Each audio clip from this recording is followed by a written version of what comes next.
Right, okay, hello everyone. So this is a recording rundown for the Loop Cycle track, which is about to be released, which is now finally complete. I just need to listen to it one more time in the car and double check that. But I think this is now done. So the next release is going to be Radiator. It's a bit overdue.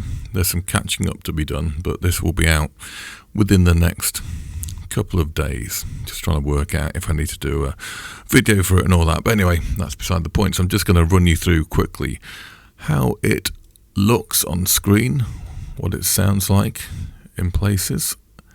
So yeah, this is how it looks overall. It looks a bit messy on there. We've got the loops represented in different colours.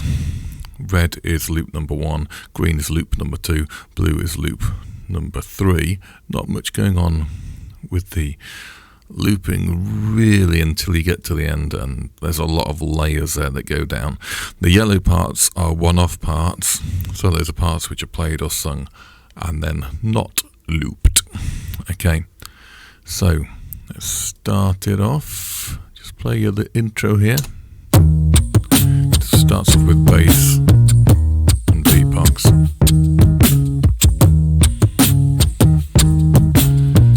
And here comes some guitar.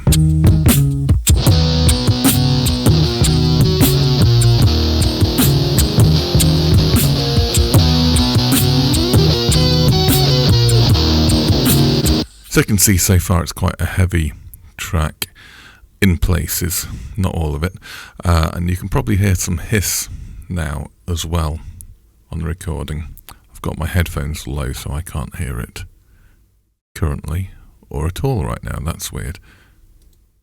It's probably because I'm recording on OBS at the same time, I would imagine, but that is weird. Why am I not hearing that? Whoa! It's because I had pause on on there. Okay, because I wanted to talk about the hiss. That's there on purpose, believe it or not. That's there for the air on the recording. Okay, and you can hear it swooshing down there if you listen carefully. That's because there's a phaser on there also, and you can see this line here. That's how much of that hissy, phasey sound that I put in there. On loud bits, there is more of it. On quiet bits, there is less. It just gives it that open, fresh sort of quality to the overall recording, and it kind of mimics, to some extent, part of what the Chaos Pad used to do for me.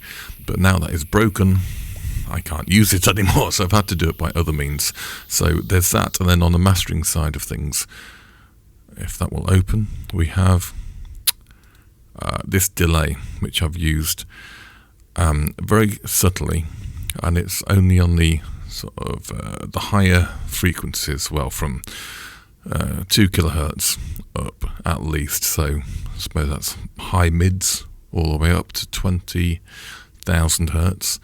And I'll just play you the start again and see if you can hear that little delay, those little repeats going on with this enabled.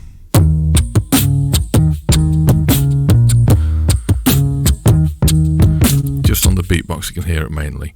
Now I'll disable that and see if you can hear it when I do it now.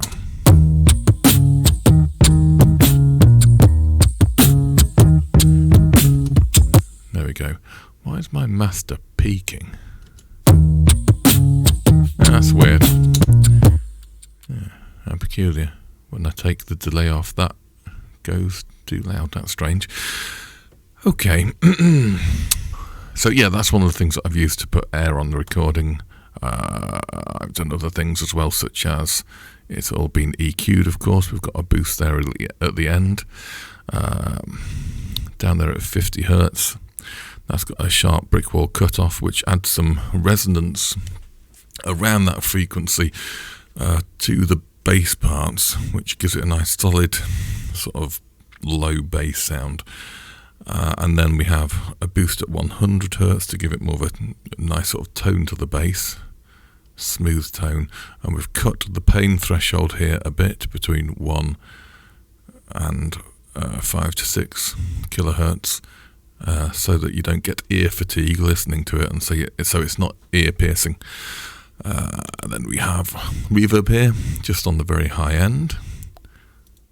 This is what it sounds like with it. Without it.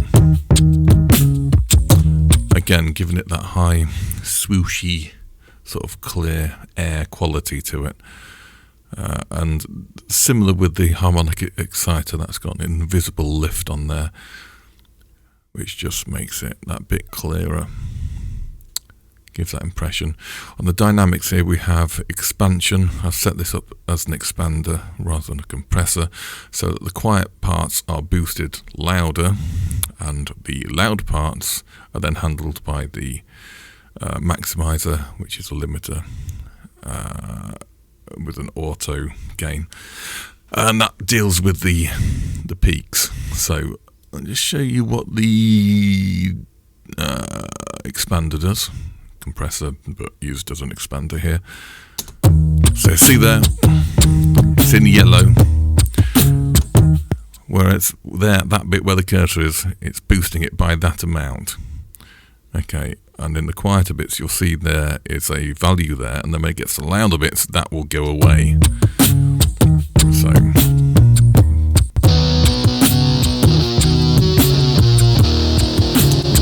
So you saw there where the guitar came in, you had more going on at once. It was no longer boosting the volume up.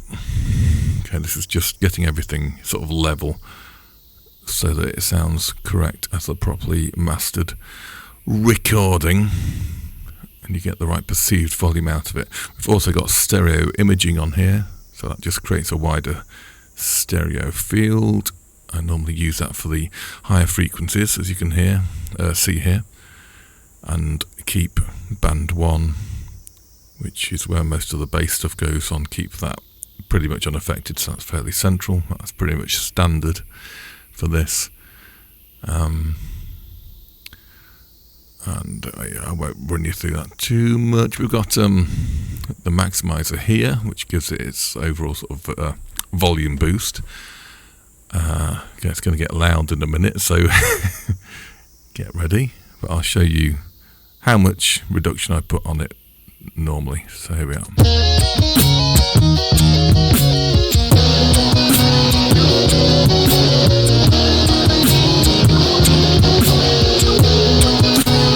So you can see in the loudest parts, it's generally about 12 dB that I've cut on that, and of course it uses makeup gain after that. That will sometimes go down to 14, which is a bit risky territory, but if it's only momentarily, then that seems okay, and the track doesn't seem too squashed. It's all about just trying to get it so it sounds like it's got the dynamics still there, but you've got the uniform kind of volume level as much as possible throughout. Okay, so that's covered the mastering side of it early there, I think. Also stereo link, I've got each track done individually, each side done individually in order to get the most out of it. So these peaks here, you will notice that they are not always even. Okay, it's got the swooshy swoosh going on there as well in the background. Now then, what more can I say about it? There's the overall arrangement of the piece. Starts off with that bass beatbox part, and that goes all the way through it pretty much, and the main harmonic changes come from what is put over the top. If you superimpose different chords and things on that, you can make the whole thing sound different. So yeah, I mean, this is what the beatbox is like by itself. And then the bass by itself. You see, when I play the bass back, it sounds much more trebly by itself than when everything else is going on. I mean, compare that with just having the beatbox in there as well. It seems to be a lot more low end. It's probably because a lot more low end. That's probably because the bass drum is adding to it. I just repeated that again because I don't know if you can hear me when the music is going as well. I might be able to edit that a little bit afterwards, because supposedly I'm recording this on 2 audio tracks. What's on Reaper right now should come out on one track, and then what I'm saying over the mic should come out on the other. And I'm using OBS to do that. So I have to do the recording rundown videos rundown. Oh, I amused myself. And it wasn't even that funny. That's my sense of humour. So I should be able to edit this so you can hear everything afterwards, hopefully. Where was I? I'll just run through those 2 parts. And then this is all just... I'll get to the clean guitar bit here. Just give you a little bit of a sample of what that sounds like. So...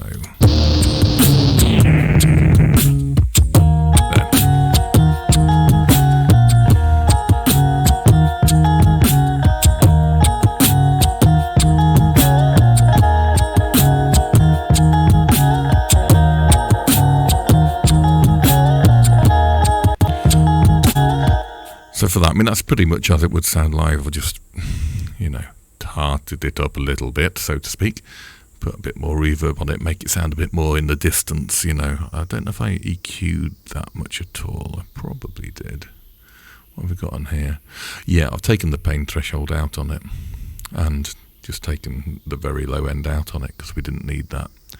That's something I've done on a lot of it, taken the pain threshold out. You'll find on the distorted guitar parts, in particular, Dist Git 2, for example, that's had the pain threshold taken down also. I use my girlfriend in the car as a test for this. I play her the track and I look at her and she's going and covering her ears. I know this threshold needs taking down. And also, if you listen to it a good few times and you just get ear fatigue and you just want to turn it off, it could be because the music's bad, or it could be because it's not well balanced in that respect.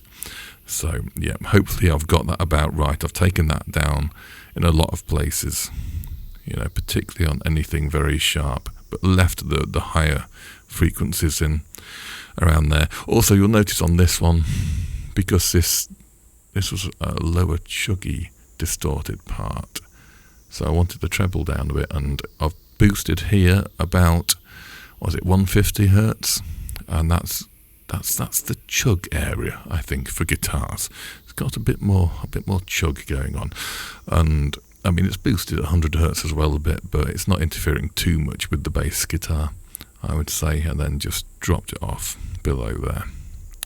Yeah, I'll just let you hear what that sounds like. Where's a particularly chuggy part? Where's a chuggy part? Hang on. Not there. Yeah, there. There's some chugging occurring here. It's on this that track there. If you can see that, just make it bigger. It says chuggy.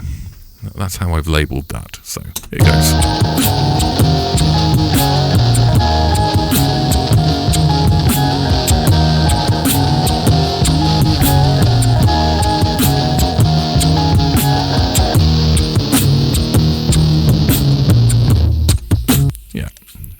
So on the first mixes, that was just too tinny and didn't have the relevant chug that was required.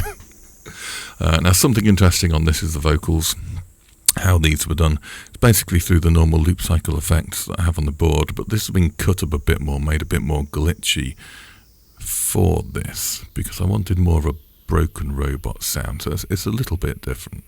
I'll just play you the vocal section. So here we go.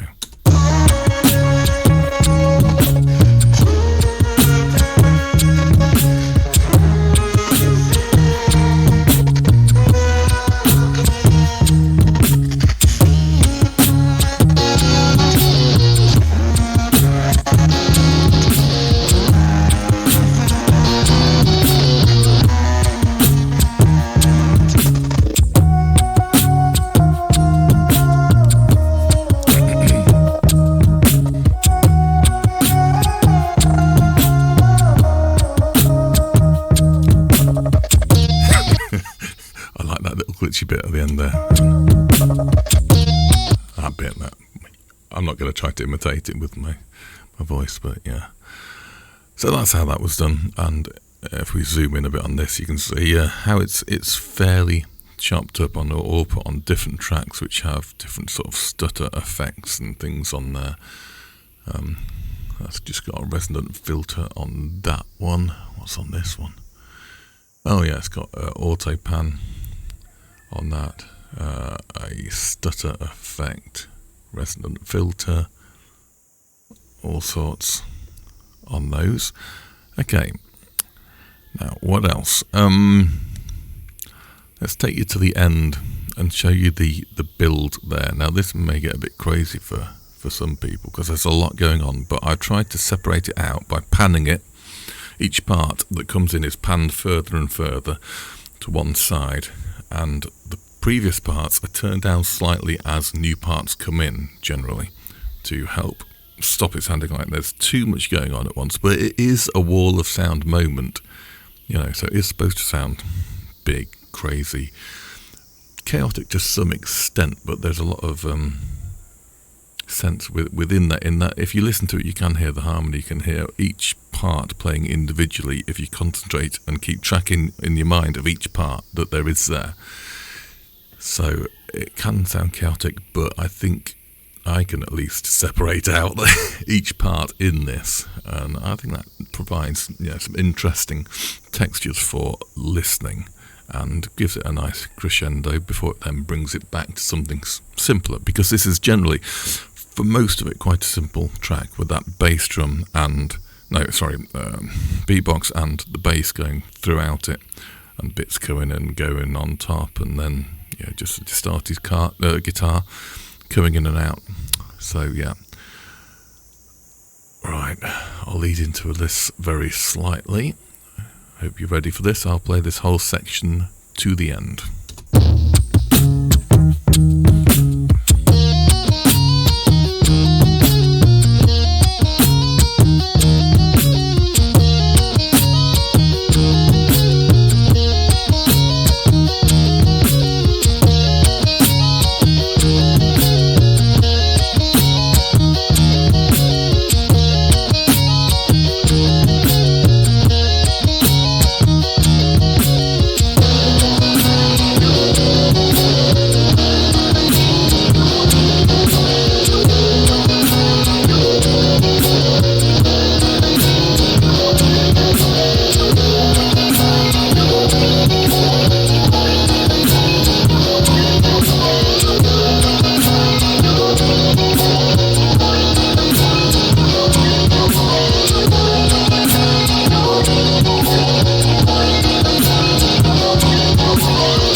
Okay, there we go. So I hope that made sense to you after what I said about it.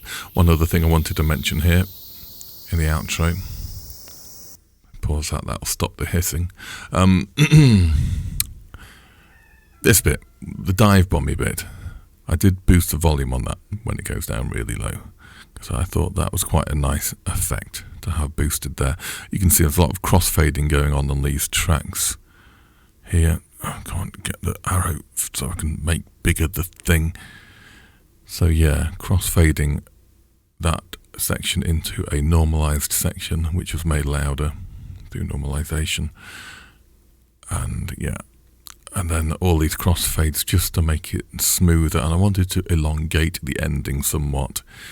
So that's why there's quite a few crossfades here, different sort of low, sort of sustained notes coming in and out here, different pitches, some of them pitch shifted down an octave, for example, as well as the standard pitch ones there. And similar with that guitar part there, that was also elongated through a number of crossfades on itself.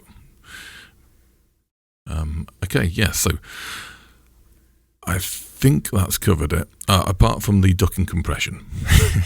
Must remember the ducking compression. So I'm getting the beats from the beatbox to come through clearly, despite a lot of kind of distorted noises at times and everything, and the volume building a lot, for example, at the end. Doing that by using ducking compression. So the compressor, each time it's triggered by the beatbox, I've got it set up, it turns down the rest of the track momentarily a little bit so that the beat comes through more clearly. Now, traditionally this is done in dance music, mainly on the bass drum. I've got it set up on this, so it's doing it on the bass drum and the snare drum, so you can hear both of them clearly. This is something that if you listen out for it, at least I can hear it if I'm listening for it. Like a lot of these things, if you really listen to it, you can probably just about tell that it's doing it, but if you don't, then you probably wouldn't know it's there. You just think that the beat was, coming through nice and clearly. So it's done here with this submix folder. So you notice the beatbox section there is above it, and pretty much everything else is below there in that subfolder. I just take into the settings here. I normally have to look this up every time I do it. It's a right pain getting this set up correctly with this stuff. But that's what that looks like. Blah, blah, blah. Too many numbers and things for me. Let's look at some meters instead. That's a bit better. So yeah, I'll just set this going. So see that meter is how much it is reducing each time one of those beats comes through, and how much it's bringing down the rest of the track just momentarily. I've got pre-comp on there so that it shuts it down a little bit before the beat actually happens, just to give that beat space to happen. That just seems to sound better that way. Release 2 milliseconds. Quite a tight release, but seems to work okay. And that's the ratio there as well. Yeah, so I'll set it playing again. Let's just see if you can hear it working.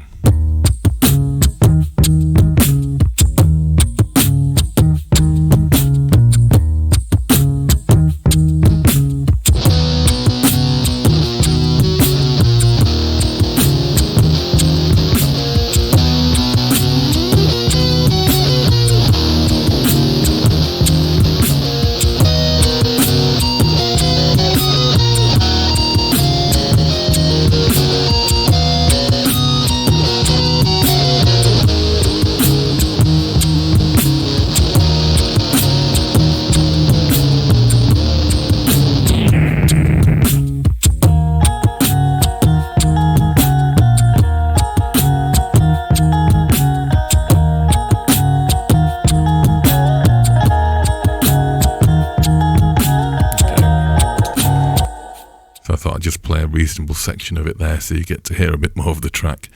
But it is fairly subtle, the ducking compression on that. Sounds like I'm swearing about it every time, doesn't it? Ducking compression. Ducking. But yeah, so you may be able to hear it, you may not. I can normally just about tell that it's there if I know it's there, but that's the thing. If you know it's there, are you really hearing it, or are you imagining it just because you know it's there? But yeah, anyway, let's not get all into that. The video's probably long enough already. Okay, so I shall wrap it up there. I hope that has come out okay. If you like the track, then you can get it soon at loopcycle.co.uk. There's loads of tracks up there that you can just buy the downloads straight up. I've got loads of stuff on that. Also on Bandcamp, I'm getting the tracks progressively all uploaded to Bandcamp. Most of them are on there now, just getting the latest ones up on there as well. My subscribers get these tracks first. You can subscribe at loopcycle.co.uk. If you go to the subscribe section there, you can subscribe for, I think the least amount is 69p a month, so it's not very much, but if people want to pay more, they can. It goes up to about £5. on there. So that's all ways that you can get the tracks, and got a fair few more to record. So hopefully getting to those again soon. Had to take some time where I wasn't doing quite as much, get some things sorted out, but now I'm jumping back in, getting back into a proper schedule with it all and making up some ground. So yeah, if you want to help me keep doing that, then buy a track. Go and buy it. You know you want to. Alright, anyway, hope you've enjoyed this recording rundown video. Hope it's been informative somewhat, and yeah, I'll see you next time. Bye bye.